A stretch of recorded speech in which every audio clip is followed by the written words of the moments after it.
Hare Krishna, everybody. Forgive us for that intermission. It wasn't planned. It was an unplanned intermission because we had problems with the internet. We've been having it the last couple of days after we had a very big storm, and it damaged some of the servers. So now we're on a hotspot of His Grace Radharaman Das Vanachari Swan, whatever he is. He's actually a transcendental person. Actually, he's Paramahansa. We'll just call him Paramahansa. Yeah. So now we're on a hotspot of Radharaman's his phone. And hopefully we'll be able to start where we left off. We named this part 2.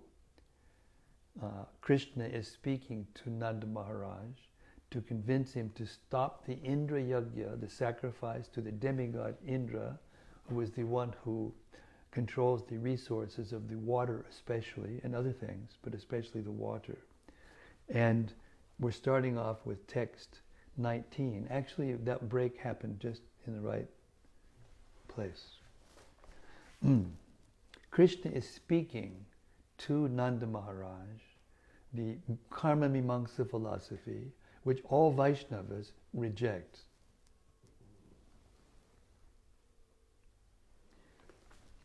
If one thing is actually sustaining our life, but we take shelter of something else, how can we achieve any real benefit? We would be like an unfaithful woman who can never achieve any actual benefit by consorting with her paramour. Purport. The word chemam means actual prosperity, not merely the accumulation of money. Here Lord Krishna boldly argues that just as a woman can never achieve actual dignity or enlightenment from an illicit lover, the residents of Vrindavan will never be happy by neglecting the real source of their prosperity and worshipping Indra instead. According to Srila Jiva Goswami, the audacity that child Krishna displayed before his father and other elders should be understood as an exhibition of transcendental anger aroused when he saw his eternal devotees worshipping an insignificant demigod. 20. The Brahmana maintains his life by studying and teaching the Vedas, and the member of the royal order by protecting the earth, the Vaishya by trade, and the Shudra by serving the higher twice-born classes. Purport. After glorifying karma, or work, Lord Krishna now explains what he means by prescribed duties born of one's nature. He was not referring to any whimsical activity, but rather to the religious duties prescribed in the Varnashrama, or Vedic social system. 21. The occupational duties of the Vaishya are conceived in 4 divisions: farming, commerce, cow protection, and money lending, bankers. Out of these, or hawk shops or whatever, out of these, we are as a community always engaged in cow protection. 22. The causes of creation, maintenance, and destruction are the 3 modes of nature, namely goodness, passion, and ignorance. In particular, the mode of passion creates this universe through sexual combination, causes it to become full, and through sexual combination, causes it to become full of variety. Purport. Anticipating the possible objection that a livelihood based on cows certainly depends on Lord Indra, who supplies rain, Lord Krishna here introduces a mechanistic theory of existence known as atheistic Sankhya. The tendency to attribute exclusive causality to the apparently mechanistic functions of nature is an old tendency indeed. 5,000 years ago, Lord Krishna referred to a doctrine already well known in human society. Text 23. Krishna in the Gita reveals Vedaham samatitani vartamanani charjana pravishani chabutami mam tu vedani Krishna. He's the knower of everything. So every kind of philosophy in the history of the universe, he knows it. Impelled by the material motive passion, the clouds pour down their rain everywhere. And by this rain, all creatures gain their sustenance. What is the great Indra to do with this arrangement? Purport.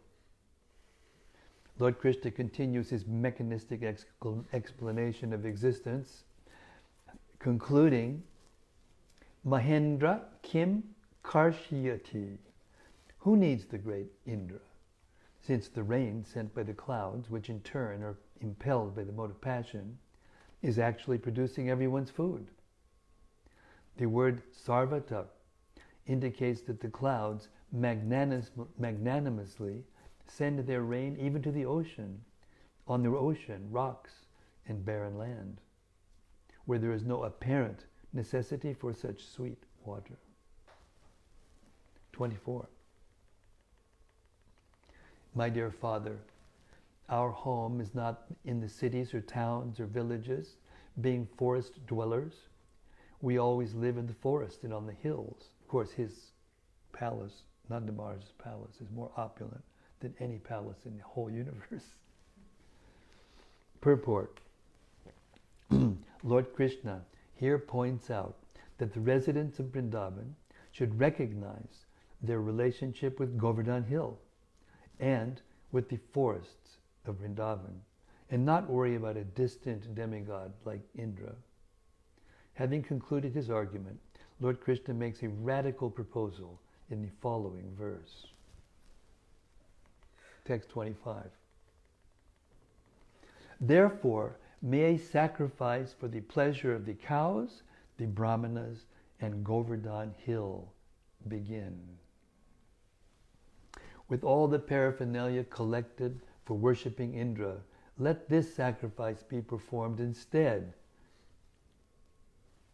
Purport. Lord Krishna is famous as Go Brahmana Hita, the well-wishing friend of the cows and the brahmanas.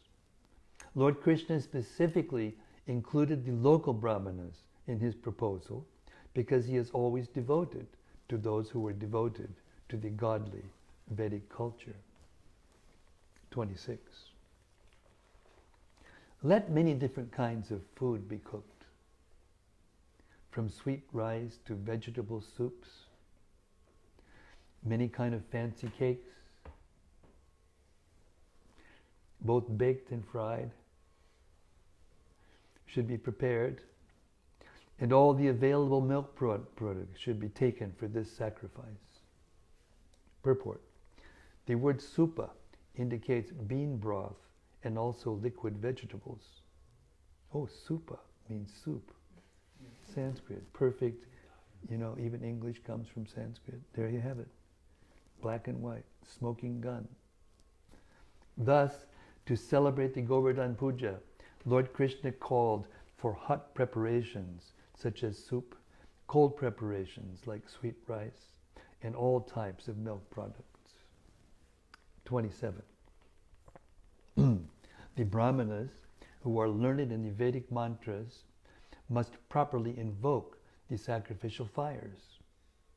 Then you should feed the priests with nicely prepared food and reward them with cows and other gifts. I'm trying to vision this. It's a 6-year-old boy ordering his father, who's the king of the cowherds in that area, what to do, as if he's like, and he is.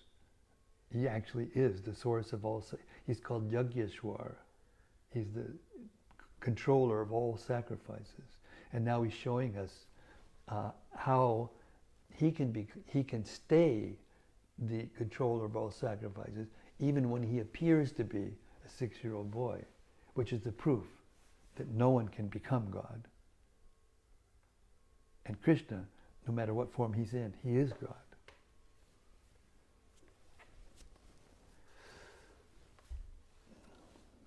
The Brahmanas who are learned in the Vedic mantras must properly invoke the sacrificial fires.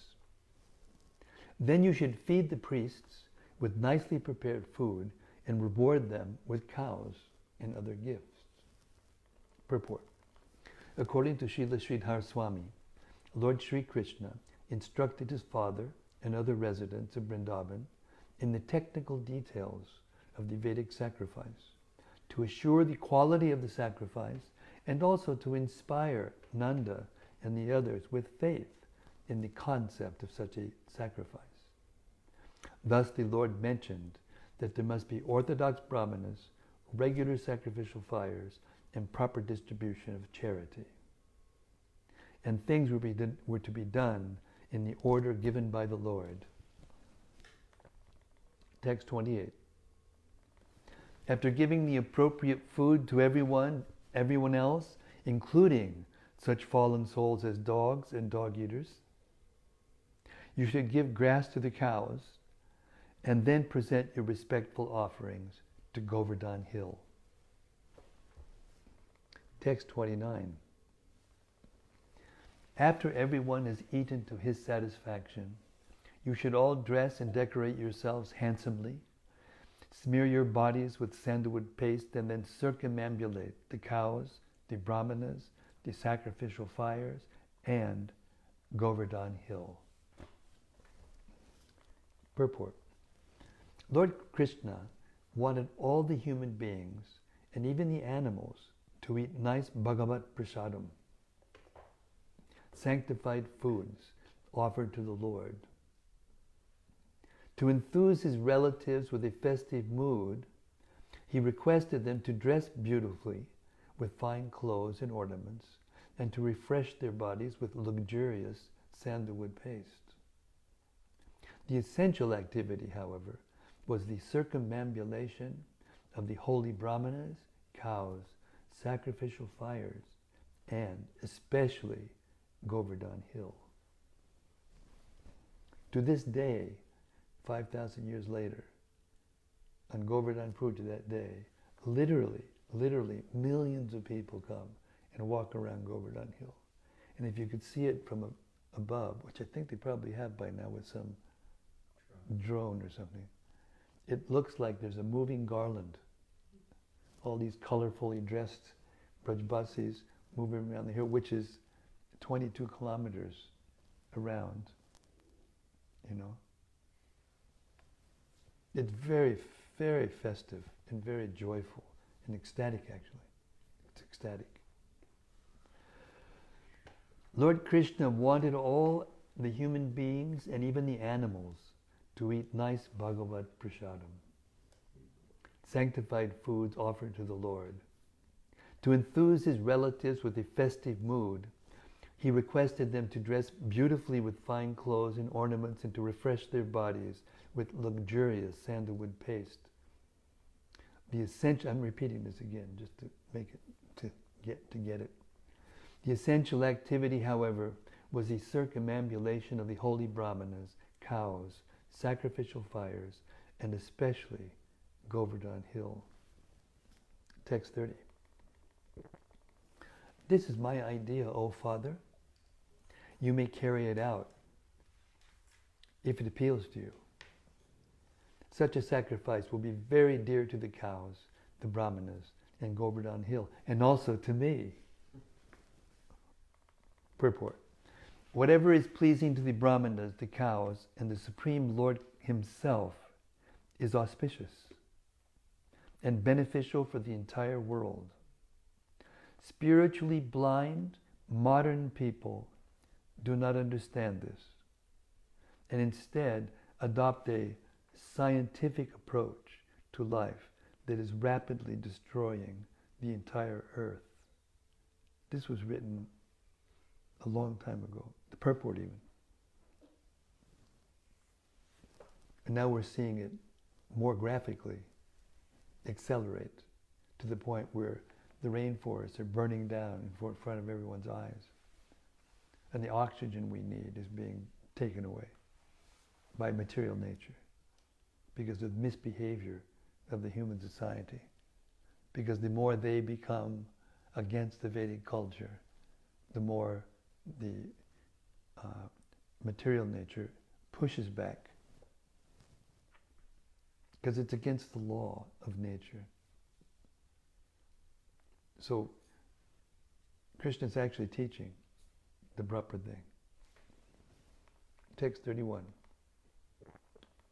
Shukadeva Goswami said, Lord Krishna, who is himself powerful time, desired to destroy the false pride of Lord Indra. When Nanda and the other senior men of Vrindavan heard Sri Krishna's statement, they accepted his words as proper.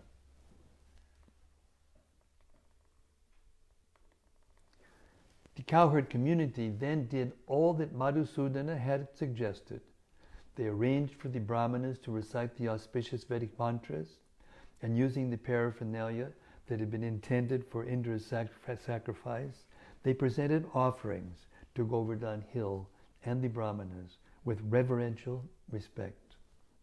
They also gave grass to the cows. Then, placing the cows, bulls, and calves in front of them, they circumambulated Govardhana. Purport. The residents of Vrindavan were simply devoted to Lord Krishna. That was the sum and substance of their existence.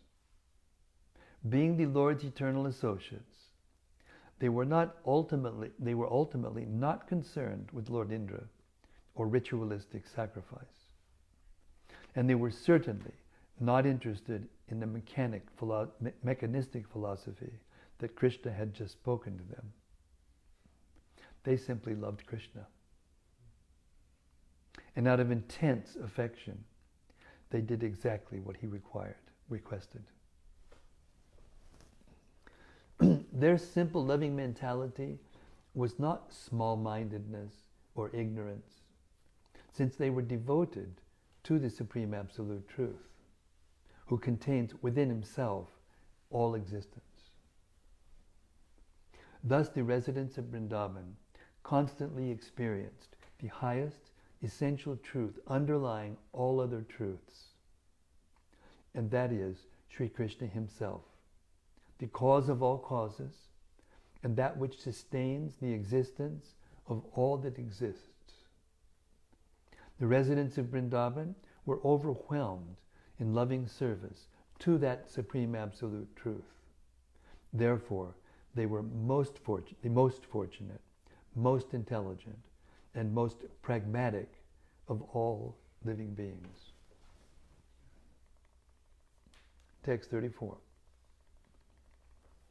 As the beautifully ornamented cowherd ladies followed along, riding on wagons drawn by oxen, they sang the glories of Lord Krishna, and their songs mingled with the Brahmanas' chanting of benedictions.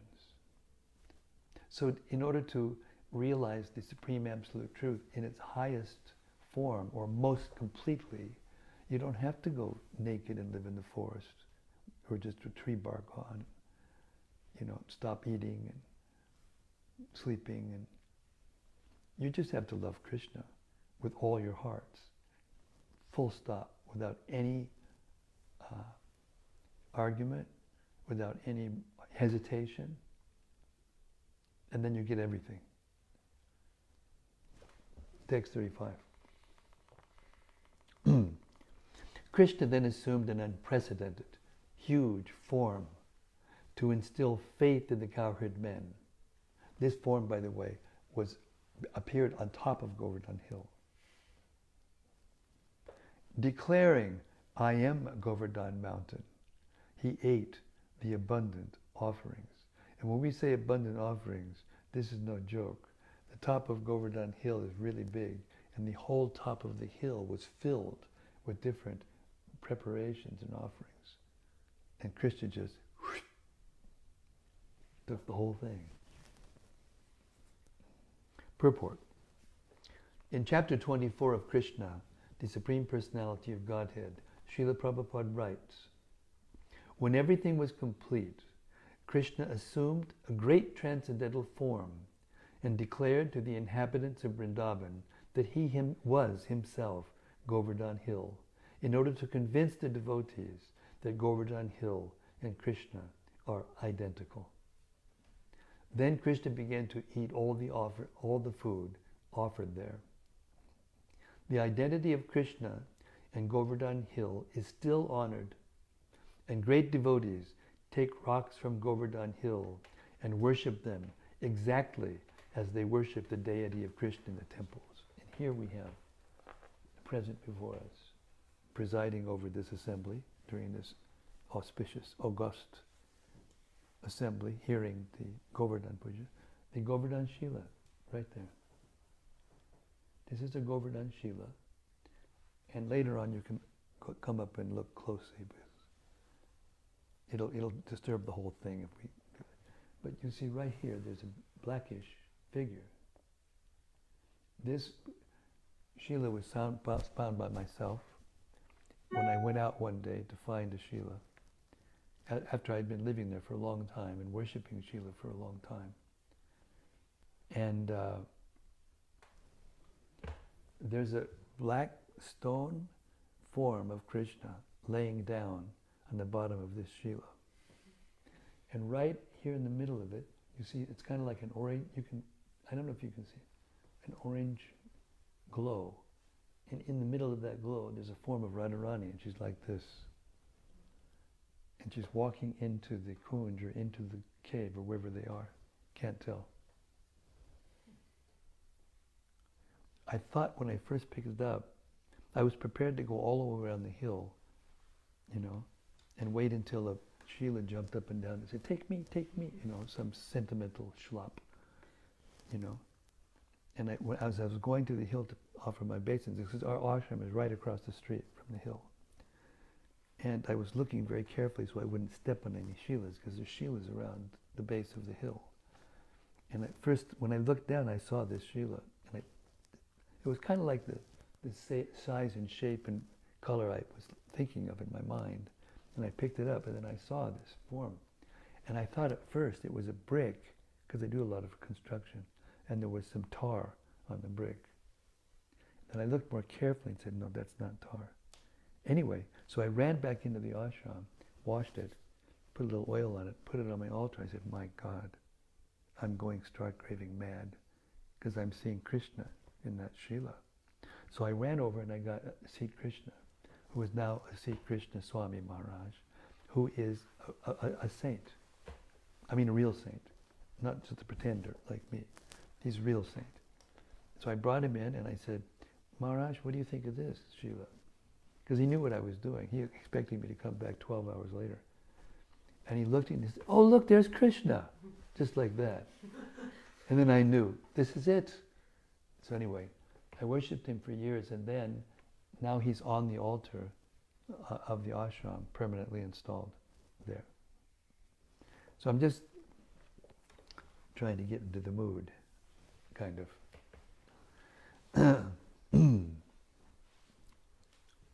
The identity of Krishna and Govardhana Hill is still honored, and great devotees take rocks from Govardhana Hill and worship them exactly as they worship the deity of Krishna in the temples.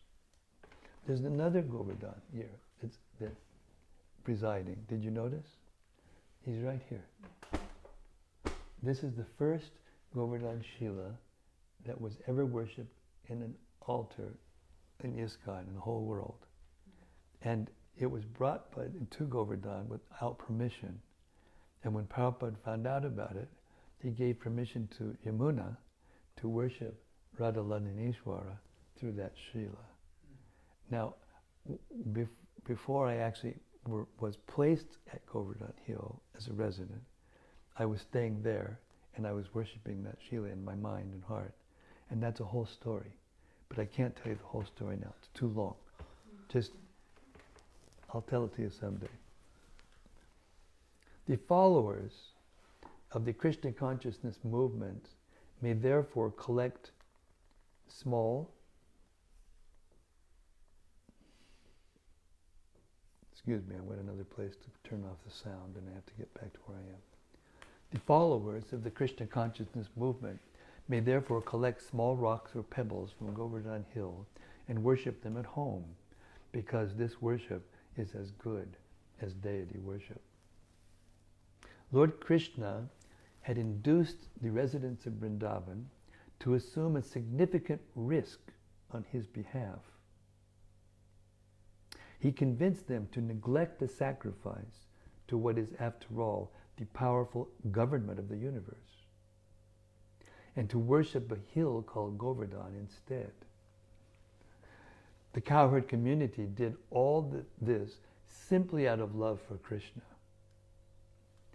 And now, to convince them that their decision was correct, Lord Krishna appeared in an unprecedented, huge, transcendental form and demonstrated that he himself was Govardhana Hill. Text 36. Together with the people of Braj, the Lord bowed down to this form of Govardhana Hill, thus in effect offering obeisances to himself. Then he said, "Just see how this hill has appeared in person and bestowed mercy upon us." Purport. It is clear from this verse that Lord Krishna had expanded himself and was appearing in his normal form among the festival goers of Vrindavan, while simultaneously manifesting himself as the great form of Govardhana Hill. Thus, in his form as a child, Krishna led the residents of Vrindavan in bowing down to his new incarnation as Govardhana Hill. And to all, he pointed out the great mercy bestowed by this divine form of Govardhana. Lord Krishna's amazing transcendental activities were certainly in keeping with the festive atmosphere. 37. This Govardhana Hill, assuming any form he wishes, will kill any residents of the forest who neglect him. Therefore, let us pay our obeisances to him for the safety of ourselves and our cows. Krishna is the supreme person. So he tells a white lie and it's like an absolute blast. A little white thing to get it done, Purport. Kamarupi indicates that the form of Govardhana can manifest as poisonous snakes, wild animals, falling rocks, and so on, all of which are competent to kill a human being. According to Srila Sridhar Swami, the Lord presented 6 theoretical points in this chapter. 1, that karma alone is sufficient to determine one's destiny. 2, that one's conditioned nature is the supreme controller.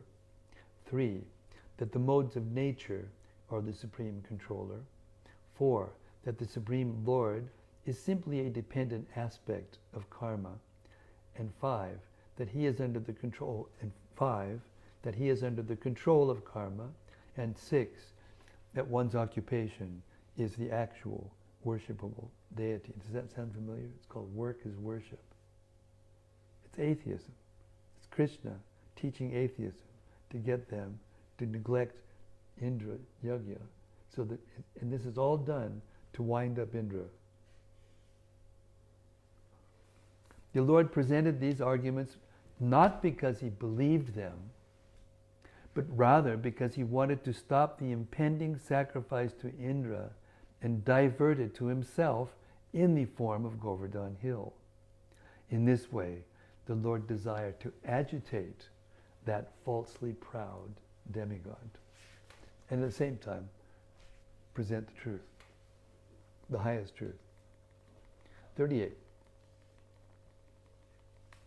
The members of the cowherd community, having thus been inspired by Lord Vasudeva to properly execute the sacrifice to Govardhana Hill, the cows and the brahmanas returned with Lord Krishna to their village, Braja. Purport. Although the Govardhana Puja was performed in a blissful and successful way, the matter was hardly finished. Lord Indra is, after all, tremendously powerful, and he received the news of the Govardhana sacrifice with burning anger. What ensued will be described in the following chapter. Thus end the purports of the humble servants of His Divine Grace, A.C. Bhaktivedanta Swami Prabhupada, to the 10th canto, 24th chapter of Srimad-Bhagavatam, entitled Worshipping Govardhana Hill.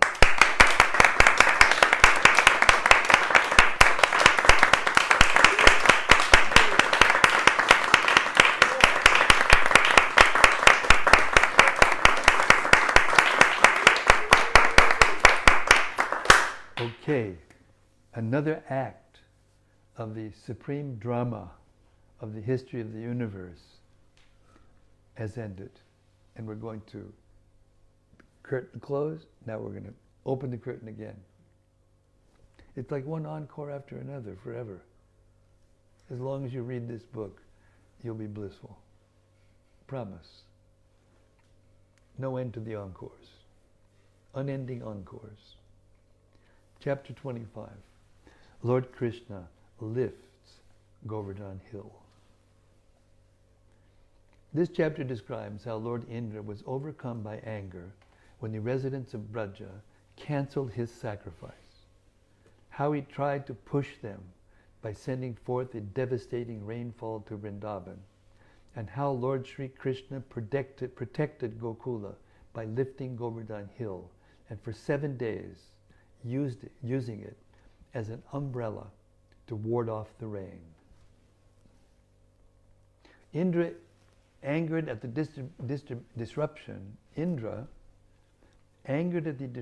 of the sacrifice meant for him, and falsely presuming himself as a supreme controller, said, people often give up the pursuit of transcendental knowledge, the means of self-realization, and imagine that they can cross over the ocean of material existence by mundane, fruitive sacrifices. Similarly, these cowherd men have become intoxicated by pride and have offended me by taking shelter of an ignorant, ordinary child, Krishna. Oops. To remove this supposed pride of the residents of Braja, Indra sent the clouds known as Sambartaka, whose function is to facilitate the destruction of the world. He sent them to harass the Brajabasis with downpours of rain and hail. The cowherd community was very disturbed by this and approached Krishna for shelter. Understanding that this trouble was the work of Indra, Krishna decided to smash to pieces Indra's false prestige, and thus he lifted Govardhana Hill with one hand. He then invited the entire cowherd community to take shelter in the dry space beneath the mountain. For 7 successive days, he held up the hill until Indra finally understood Krishna's mystic power and ordered the clouds to withdraw. When the cowherd villagers emerged from beneath the mountain, Krishna put Govardhana Hill back in its proper place. The cowherds were in ecstasy, showing loving symptoms such as flowing tears and bodily hairs standing on end. They embraced Krishna and offered him benedictions according to their respective positions, while the demigods in heaven rained down flowers and sang the Lord's praises. Text 1.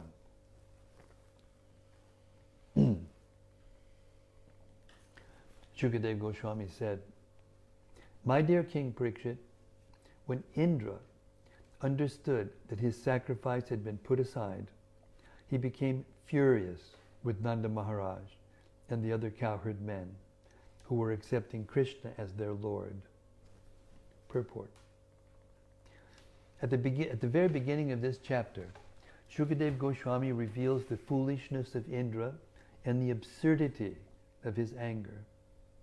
Indra was frustrated because the residents of Vrindavan accepted Sri Krishna as their Lord. But the simple fact is that Sri Krishna is the Lord, not only of the residents of Vrindavan, but of all that exists, including Indra himself. Thus, Indra's petulant reaction was ridiculous. As the common saying goes, pride goes before the fall. Text 2. Angry Indra sent forth the clouds of universal destruction, known as Samvartaka. Imagining himself the supreme controller, he spoke as follows. Purport. The word Ishamani here is very significant. Indra arrogantly considered himself to be the Lord, and thus he exhibited the typical attitude of a conditioned soul. Many thinkers in the 20th century have noted the exaggerated sense of individual prestige characteristic of our culture. Indeed, writers have even coined the phrase, the me generation. You're looking at him right here, over here. You got other. Oh, Krishna, forgive us. Everyone in this world is more or less guilty of the syndrome called Ishamana, or proudly considering oneself the Lord. In other words, that's why we came here. We wanted to be the Lord. We wanted to lord it over. We wanted to enjoy. We wanted to control. And we wanted to own the material energy which actually belongs to Krishna. And once we actually cop to it, admit it and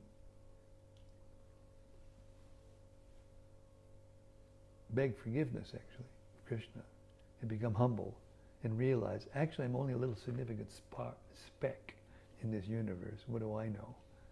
Then we can approach Krishna and get the full picture. Text 3. Indra said, "Just see how these cowherd men living in the forest have become so greatly intoxicated by their prosperity. They have surrendered to an ordinary human being, Krishna, and thus they have offended the gods." Purport.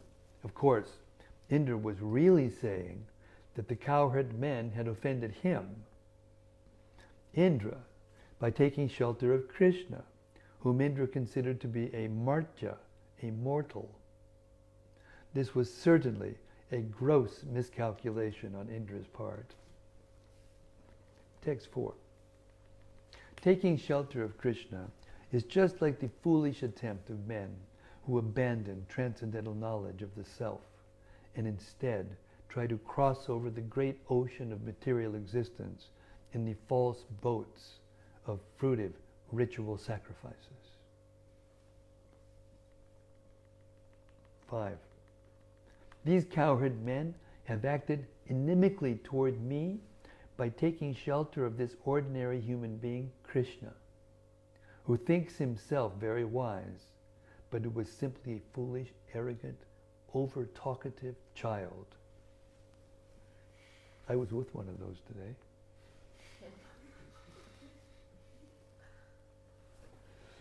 Purport. According to Srila Sridhar Swami, through the insults of Indra, Goddess Saraswati is actually praising Krishna. The Acharya explains, Vachalam means one who can speak according to Vedic authority. Bali Sham means free from pretension, just like a child. Stabdam means that he bows down to no one because there is no one for him to offer homage to. Agyam means that there is nothing more for him to know because he is omniscient. Panditamaninam means that he is highly honored by the knowers of the absolute truth. Krishnam means that he is the supreme absolute truth, whose transcendental form is full of eternity and ecstasy. And Martyam means that although he is the absolute truth, he nevertheless appears in this world as a human being out of affection for his devotees. Indra wanted to rebuke Krishna as Vachalam because the Lord had presented many audacious arguments in the line of Karma Mimamsa and Sankhya philosophy, even though he did not accept these arguments.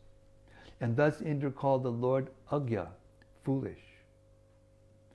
Indra called him Stabda because he had spoken boldly, even in the presence of his own father.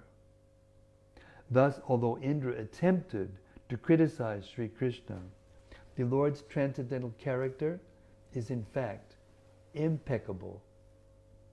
And this chapter will demonstrate how Indra came to recognize the position of the Lord. Text 6. To the clouds of destruction, King Indra said, the prosperity of these people has made them mad with pride, and their arrogance is backed up by Krishna. Now, go and remove their pride and bring their animals to destruction.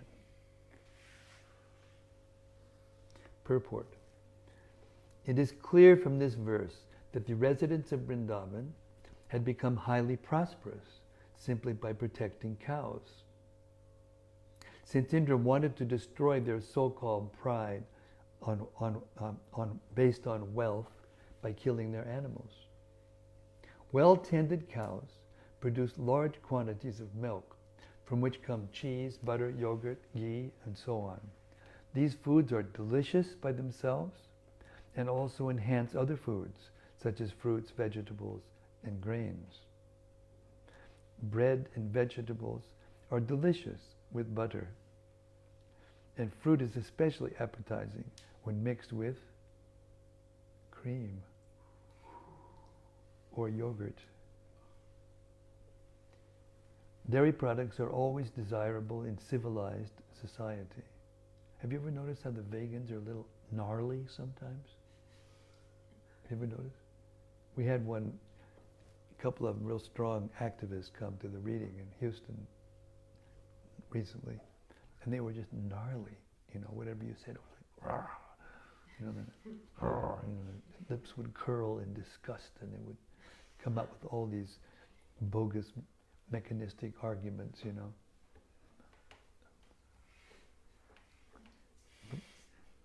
But those who actually, are taking Krishna Prasadam, especially if it's cooked by Shamagori, they become blissful and light and chubby from the goodness of it all. Sorry, I always do that. Can't help it. Purport. It is clear from this verse that the residents of Vrindavan had become highly prosperous simply by protecting cows. Oh, I already read this, sorry. Oh yeah, here we are. Oh yeah. Dairy products are always desirable in civilized society, and the surplus can be traded for many valuable commodities. Thus, simply by a Vedic dairy enterprise, the residents of Vrindavan were healthy, wealthy, and happy, even in the material sense. And most of all, they were eternal associates of the Supreme Lord Krishna. Text 7. I will follow you to Braja, riding on my elephant, Airavata, and taking with me the swift and powerful wind gods to decimate the cowherd village of Nanda Maharaj. Purport. The Samvartaka clouds were frightened by Indra's powerful mood and thus carried out his order as described in the following verse.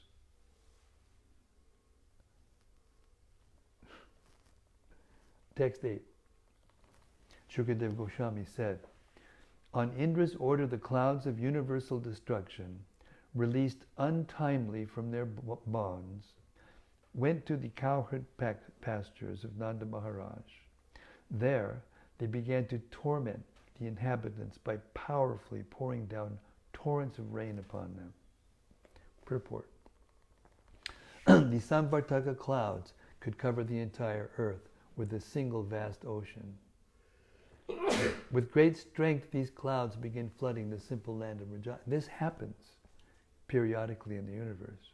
I mean, this, what they call Noah's Ark and the flood, this is not just story. It actually happens from time to time. At the end of a day of Brahma, at the end of the reigns of the different Manus, and other times also, they're partial devastations by the will of the Lord to show something to somebody or to show special favor or something like that.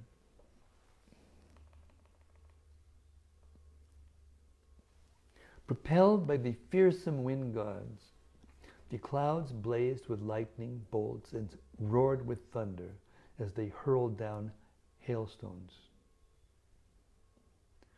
Purport. Srila Sridhar Swami explains that the word Marut Ganai indicates the 7 great winds, such as Avaha, who presides over the region of Bhubarloka, and Pravaha, who holds the planets in their places. Text 10. As the clouds released torrents of rain as thick as massive columns, the earth was submerged in the flood, and high ground could no longer be distinguished from low.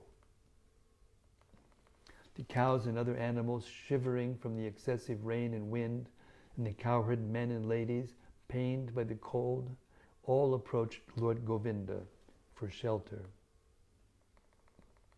Trembling from the distress brought about by the severe rainfall, and trying to cover their heads and calves with their own bodies, the cows approached the lotus feet of the Supreme Personality of Godhead. The cowherd men and women addressed the Lord. Krishna, Krishna, O most fortunate one, please deliver the cows from the wrath of Indra. O Lord, you are so affectionate to your devotees. Please save us also. Purport.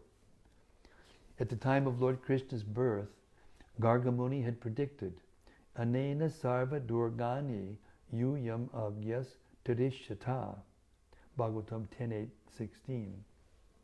By his grace, you will easily cross beyond all difficulties. The residents of Vrindavan were confident that in such a great emergency, Lord Sri Narayana would empower Krishna to protect them. They accepted Krishna as everything, and Krishna reciprocated their love.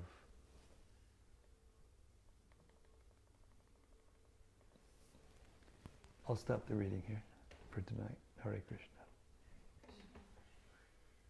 Anybody wants to hear the rest of Govardhana Hill, they can come tomorrow night. Hare Krishna. You got to leave them with a little bit, right? To want to come back, right? Giriraj Govardhan ki jai. Okay, it's time for our magic open mic session. Anyone who's heard something in this reading that stuck in the mind and they want to hear more about or want to reflect upon, enlighten us further. or inquire about, please feel free. Yes, I thought you'd never ask. Dolan Mora is going to enlighten us further. I wish that was true, Maharaj, but unfortunately I just have a question. I'm hoping you can answer, shed some light on. We were reading that part of the worshipping of Govardhana Hill is that appropriate food is given to everybody, including dogs and dog eaters, and then grass to the cows, and then they present their respectful offerings to Govardhana Hill. It's interesting because we always think of it, we perform it the other way around, as we present all our offerings to Govardhana Hill first and then distribute. So I was wondering, it seems a bit peculiar, if you could shed some light on that, please. I think that I think there's many other places where it's described that the hill was filled with the prasadam, and then the prasadam was distributed, and that's how it's done every year. I'm not saying that that was wrong what was said, because that was Krishna performing it for the first time on the earth, and I think he was trying to put everything in the proper order, put everything in the proper perspective, you know, because he is the supreme master, and he's also the supreme servant. And in his form of Govardhan, and in his form of Chaitanya Mahaprabhu, he plays both roles at the same time, which is very, very unusual. So in the way that, in the same way that Lord Chaitanya would, who knew everything, and he proved it in his philosophical discourses with Prakashananda Saraswati, and particularly with Sarvabhauma Bhattacharya, who was the greatest scholar of his time. You know, he exhibited knowledge and philosophical acumen and everything like in that nature to such a degree that the most learned person in India at the time, and he was that, he had 60,000 sannyasis studying underneath him at the time. That's history. That same Lord who knew everything would inquire from his devotees. You know, from Ramananda Roy, he inquired about the truths of the intimate relationships, you know, going on in Krishna Loka. From Haridas Thakur, he inquired about the glories of the holy name. Rupa Goswami, he inquired from, anyway, so many disciples he had, and he would point people to them when they came to him, asking him to glorify Krishna. He would say, I don't know anything about Krishna. I learned whatever I know from Haridas Thakur, or Swarup Damodar, or Ramananda Roy, or Rupa Goswami, or Sanatana Goswami, and so on and so forth. So in the same way, when he comes as a servant of himself, he becomes the servant of his servants. And in fact, he would speak about his servants as if he had 1,000 mouths glorifying them to everyone.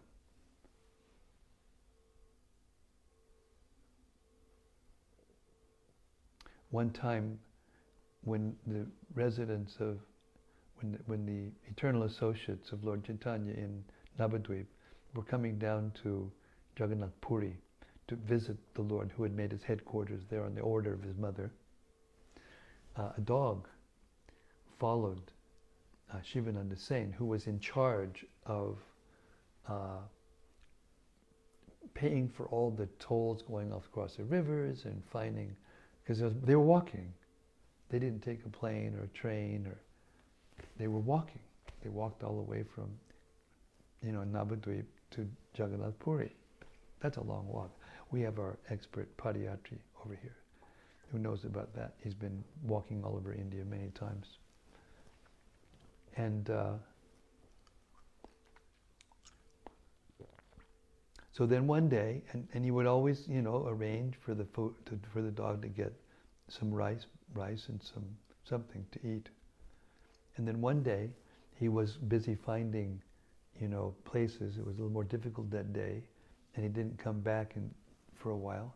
And he asked where the dog was, and they said he left. Did you feed him? Oh, we forgot. He got very angry. He sent out like 10 people looking for the dog. And so they went on. And finally they got to Puri.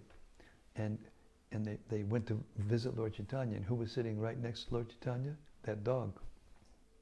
Not only that, but Lord Chaitanya was taking, the remnants of green coconut and tossing them into his mouth and saying, chant Hare Krishna. And the dog was going, Krishna.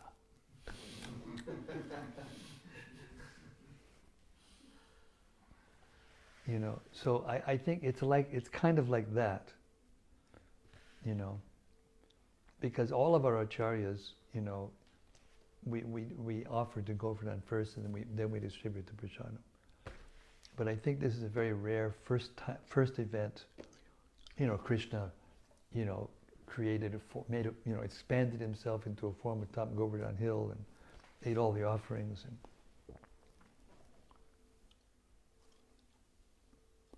Or another possibility is the person who was narrating it simply got so much in ecstasy, he got it, backwards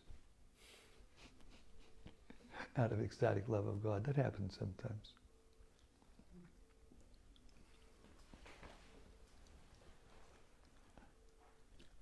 May I ask a second question, please? If you don't, I'll just run out the door and go on strike.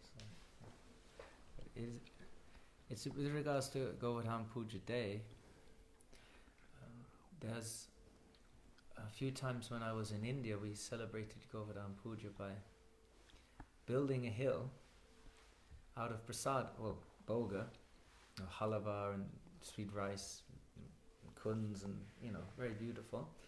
And then we would circumambulate Govardhana, be worshipped with arati and kirtan and so forth. And then at the end, the devotees would honor the prasadam. So there's a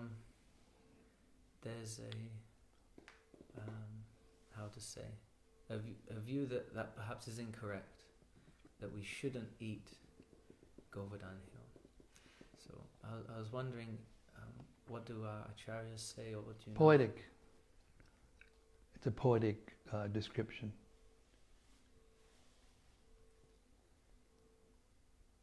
They're not actually eating Govardhana Hill. They're eating the food that was put on top of Govardhana Hill, the remnants of that. Yeah.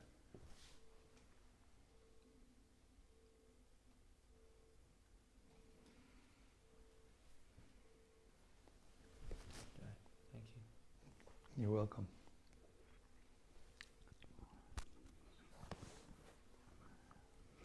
There's something online from Prabhupada Priya Devi Das. There's another way of doing that. You put a Govardhana Shila in the center, and you make all that hill, and the Shila is actually the hill, and that's the offering that is being made to the hill. Yeah. Yes. Prabhupada Priya. Hare Krishna Prabhupada Priya. She's in Florida now.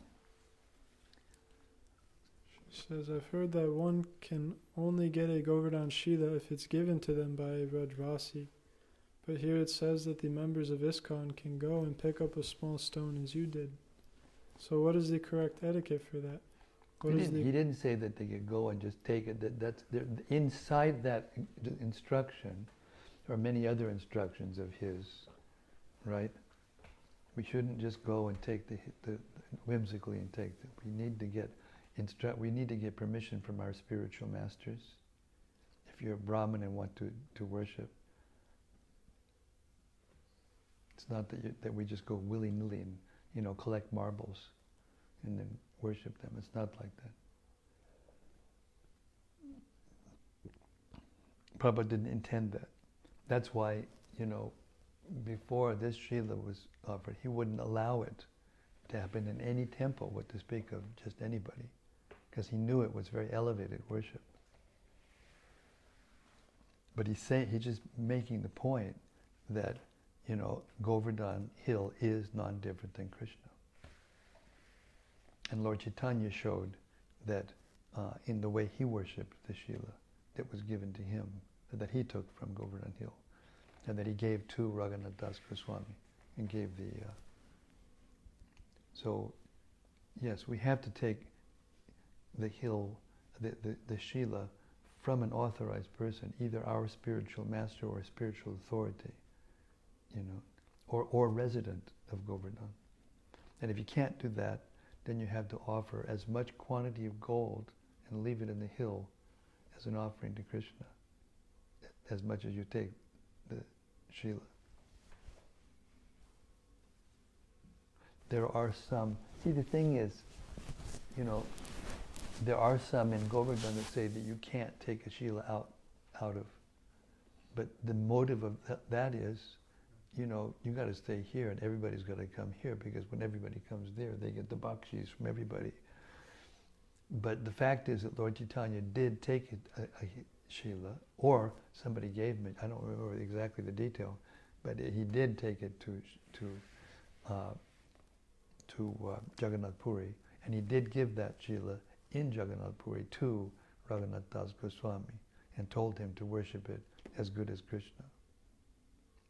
And one of the reasons he did that was because every time he started to worship it, the tears out of his eyes were so profuse that it, in his mind, or what he was thinking, it contaminated the area, so he never could get down to doing the puja, because there are all kinds of special cleanliness standards and such to offer worship.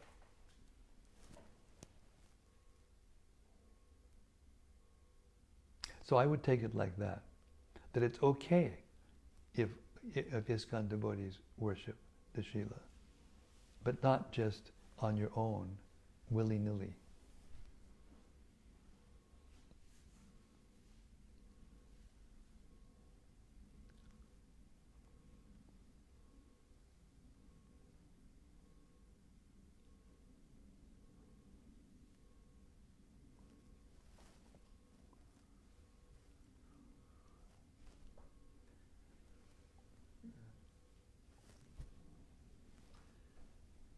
Go ahead.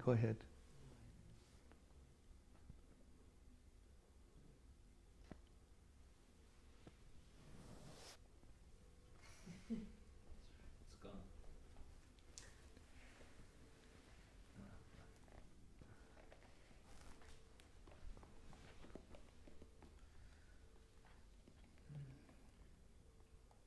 Well, I just wanted to bring out how this pastime is such a wonderful festival for bringing the devotees together and to develop love and affection, because it's such a sweet pastime.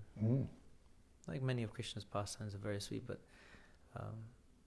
for example, for me personally, I remember when I was first coming into contact with Krishna consciousness and first chanting, I was always remembering this pastime more than any others. Krishna and the image of Krishna lifting up the hill, and picturing that. It's a very powerful image. So I just wanted to express how it's such an important festival, Govardhana Puja, and such a wonderful thing, so sweet, and honoring the hill, Krishna worshipping, showing how to worship himself, but in such a way that takes the attention away from himself. So it's, I just thought I'd bring that out. Very nice, very nice. I was greatly fortunate to be present in Vrindavan when Srila Prabhupada asked to go to Govardhana. And he was in a condition that definitely he could not move. If he would have moved, he would have left his body immediately from a material point of view. And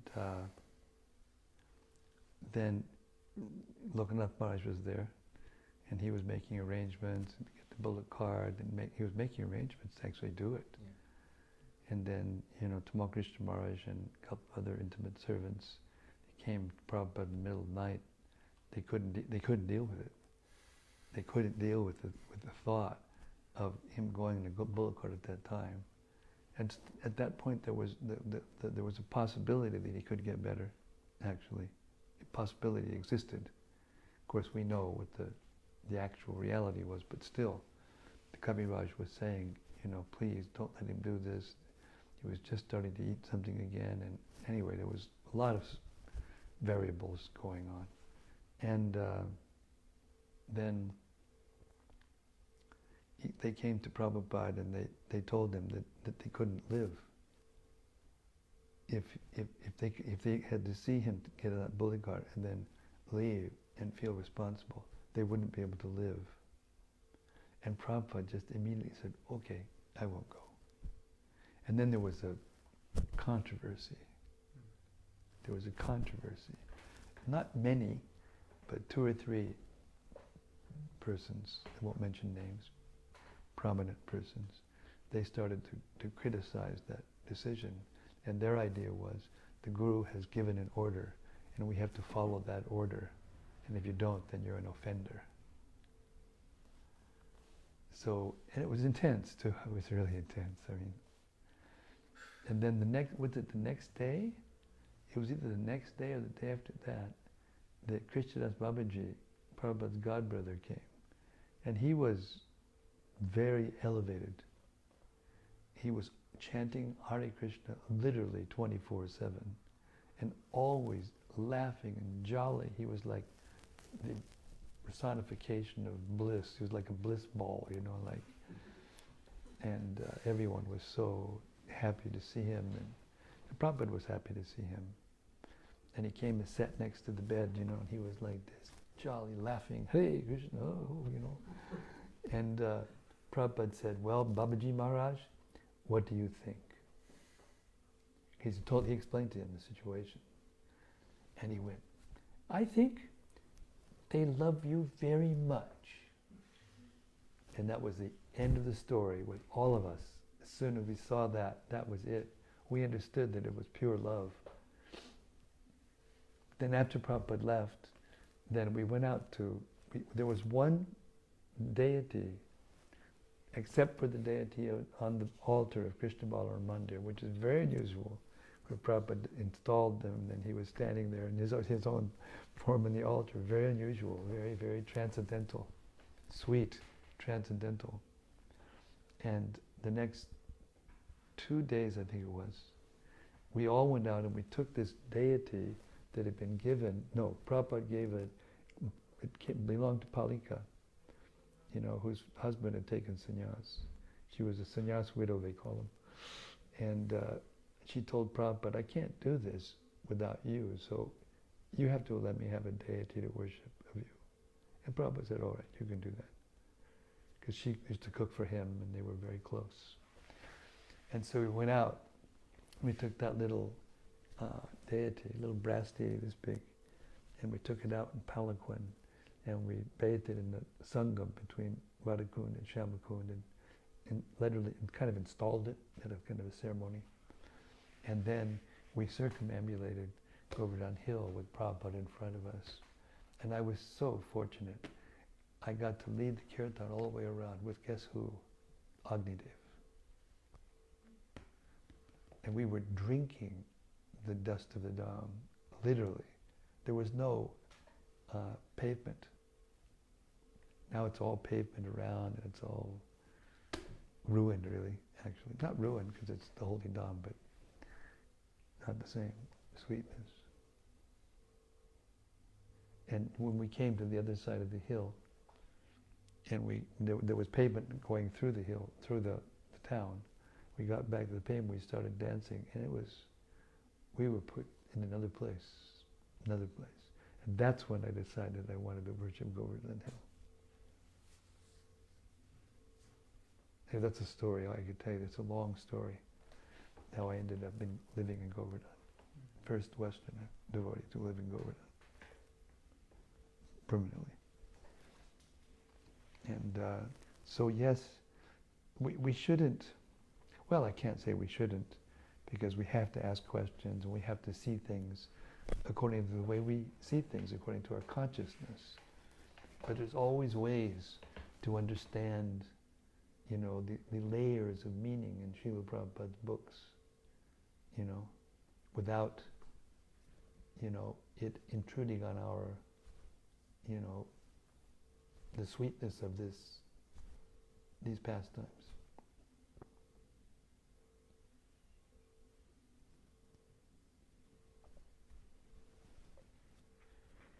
Thank you. Thank you.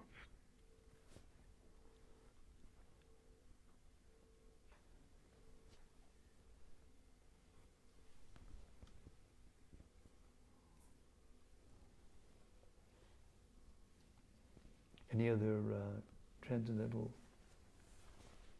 There's nothing from online. Nothing from the other side of the cyberspace?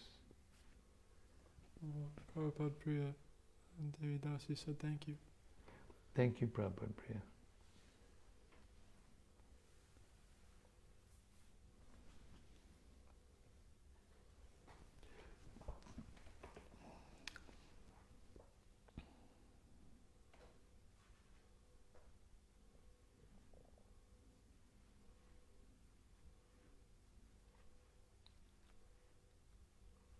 Let's read a little more.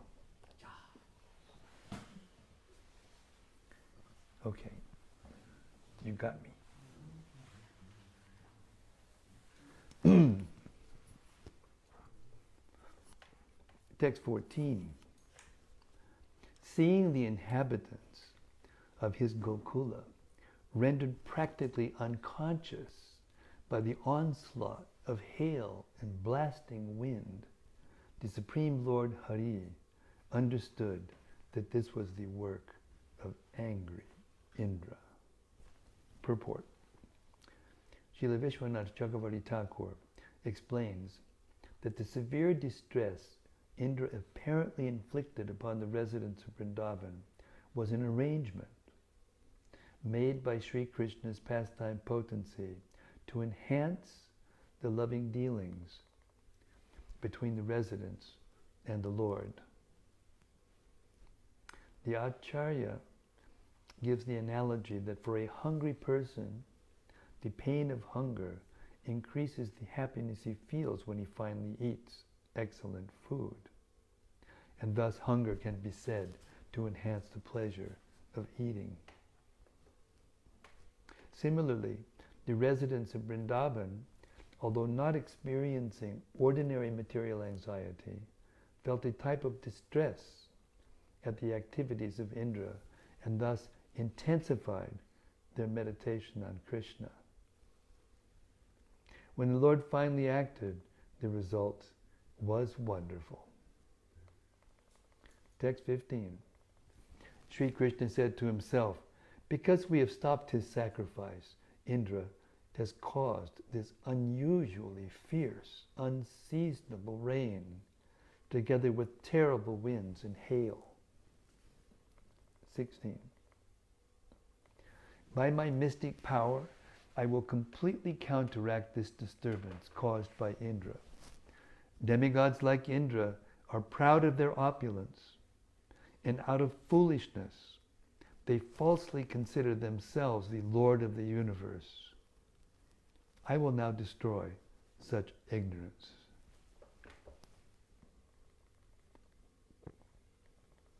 Since the demigods are endowed with the motive goodness, the false pride of considering oneself the Lord should certainly not affect them. When I break the false prestige of those bereft of goodness, my purpose is to bring them relief.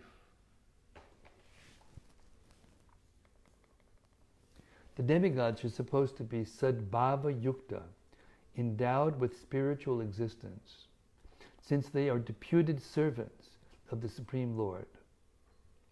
In the Bhagavad Gita 4:24, it is stated, Brahmarpanam Brahmahabir, Brahmagnau Brahmana Hutam, Brahmaiva Taintagantavyam, Brahmakarma Samadhina. That which is duly offered to the Lord becomes spiritualized. The demigods engage in the devotional service of the Lord by managing various departments of cosmic administration. Therefore, as demigods or as servants of the Lord, their existence is pure, sadbhava. When the demigods fail to live up to the high position given them by the Lord and deviate from proper behavior, they are not acting as demigods, but rather as conditioned souls. Mana, or false prestige, is certainly an anxiety-ridden burden for the conditioned soul. A falsely proud person is not truly peaceful or satisfied because his understanding of himself is false and inflated.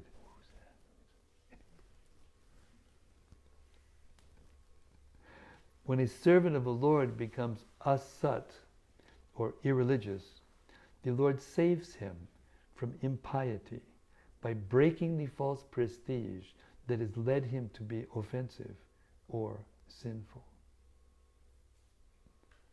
As stated by the Lord himself, Yasyaham anugrinami harishe tadanam shanahi. I give my blessings to a person by taking away all his material, its so-called opulence. Of course, the advanced stage of devotional service to the Lord, as described by Rupa Goswami, is yukta vairagya, utilizing the opulence of this world to execute the Lord's mission. Obviously, the things of this world can be used wonderfully to spread the glories of God and create a godly society. And a more advanced devotee will not be seduced by material paraphernalia, but will dutifully and honestly engage it solely for the pleasure of the Lord. In this particular case, Lord Indra forgot that he was a humble servant of God. And Lord Krishna therefore arranged to bring this bewildered demigod to his senses. Text 18.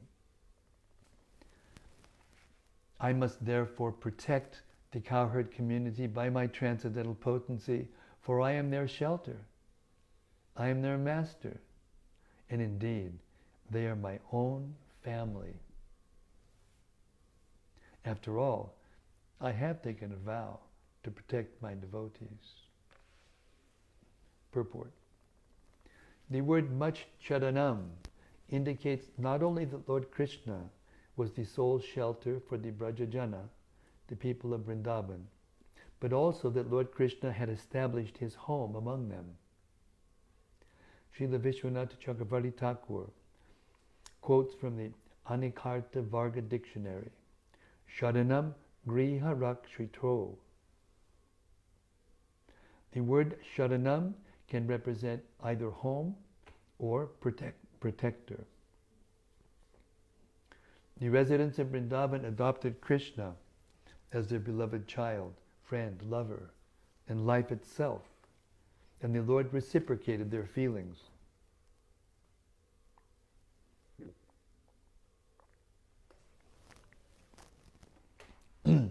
Thus Sri Krishna lived among these fortunate people, moving in their houses and fields. Naturally, he would protect such intimate devotees from all types of danger. 19. Having said this, Lord Krishna, who is Vishnu himself, picked up Govardhana hill with one hand and held it aloft just as easily as a child holds up a mushroom. Purport. It is confirmed in the Harivangsha that Sri Krishna picked up the Govardhana mountain with his left hand. This is just to wind Indra up. not only left hand, but the left hand, the smallest finger on the left hand, and held it like this. Sadrita sangato me gair giri savinapanina. With his left hand, he picked up that mountain, which was touching the clouds. According to Srila Vishwanath Chakravarti Thakur, when Lord Krishna was preparing to lift Govardhana hill, a partial expansion of his Yogamaya potency, named Sangharika, temporarily moved all the rain from the sky, so that as he ran very swiftly from the porch of his house to the mountain, neither his turban nor other garments became wet.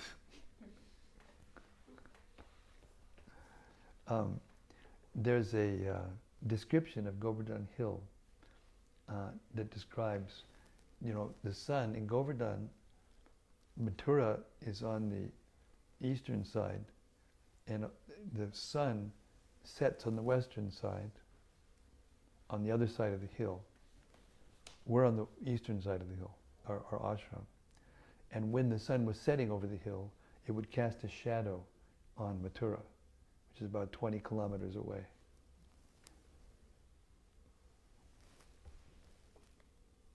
So it wasn't that he just lifted up a little hill, he lifted up a sizable mountain.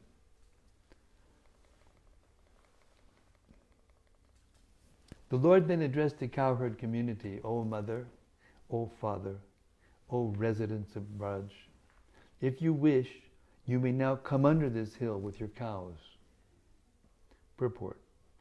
Srila Vishwanath Chakravarti Thakur provides the following insight in this regard.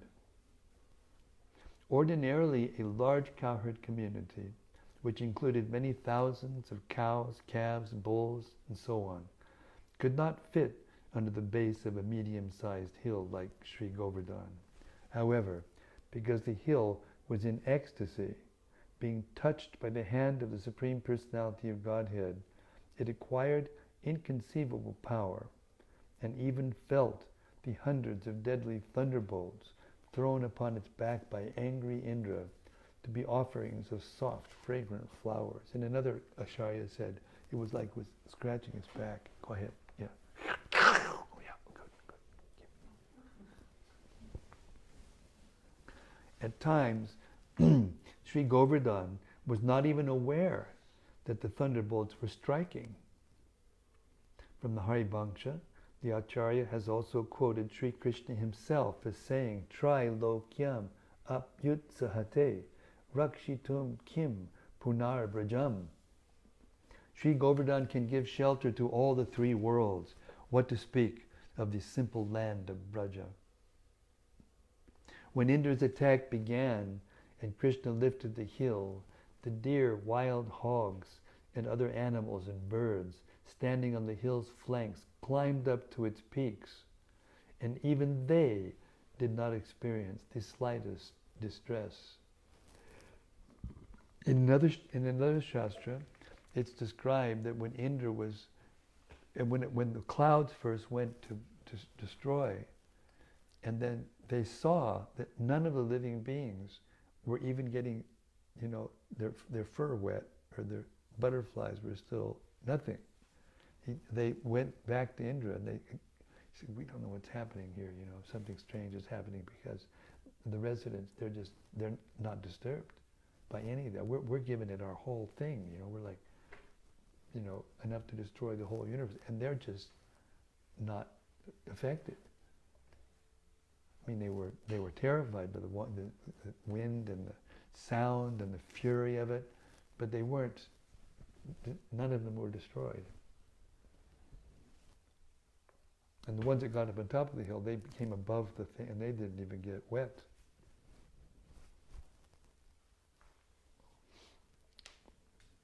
So then Indra said, okay, that's it. I got to go myself. And that's when he started throwing the thunderbolts on the body of Govardhana. 21.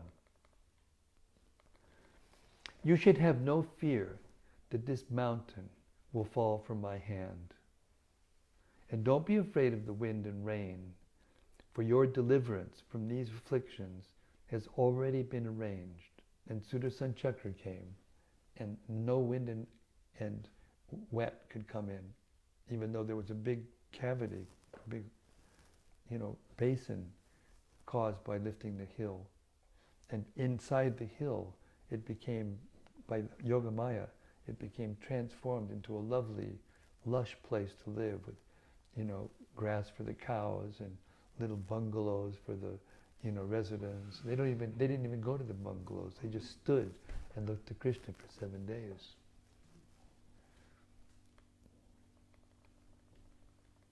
Their minds thus pacified by Lord Krishna, they all entered beneath the hill, where they found ample room for themselves and all their cows, wagons, servants, and priests, and for all other members of the community as well. Purport. All the domestic animals of Vrindavan were brought beneath Govardhana hill for shelter. Text 23. Lord Krishna, forgetting hunger and thirst, and putting aside all considerations of personal pleasure, stood there, holding up the hill for 7 days, as the people of Braja gazed upon him. Purport. According to the Vishnu Purana, Brajajaika Basi Birharsha Vismitak Shire Nidikshitaha Gopa Gopi Janarhishtai Priti Vishparitekshanahi Sangstu Yamana Charitak Krishnakshailam Adarayat. Lord Krishna held up the mountain while his praises were chanted by the residents of Braja, all of whom had now the opportunity to dwell together with him and who glanced at him with joyful and amazed eyes. Thus the cowherd men and women were all elated, and out of loving affection they opened their eyes wide. By continuously drinking the nectar of the beauty and sweetness of Sri Krishna, the residents of Vrindavan felt no hunger, thirst, or fatigue. And Lord Krishna, seeing their beautiful forms, also forgot about eating, drinking, and sleeping. Srila Vishwanath Chakravarti Thakur points out that 7 days of continuous rain from the Samvartaka clouds failed to flood the district of Mathura, because the Supreme Lord, simply by his potency, immediately dried up the water as it fell to the ground. Thus, Krishna's lifting of Govardhana hill is full of fascinating details and has for thousands of years remained one of his most famous pastimes. And I'm stopping there. Hare Krishna.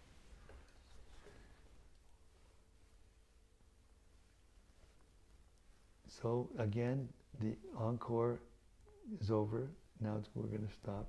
I've got to keep my regulation and my health. I'm going to be traveling day after tomorrow. And thank you very much for coming. Thank you, everybody. And good to see you again. See you tomorrow. I'll be there. Thank you for coming, visiting. Thank you. And thank you. Hare Krishna. Srila Prabhupada ki jai. Srimad-Bhagavatam ki jai. Krishna Leela ki jai. Govardhan Raj ki jai. Govardhan Puja ki jai. Go Premanandi. Hari Hari Bo.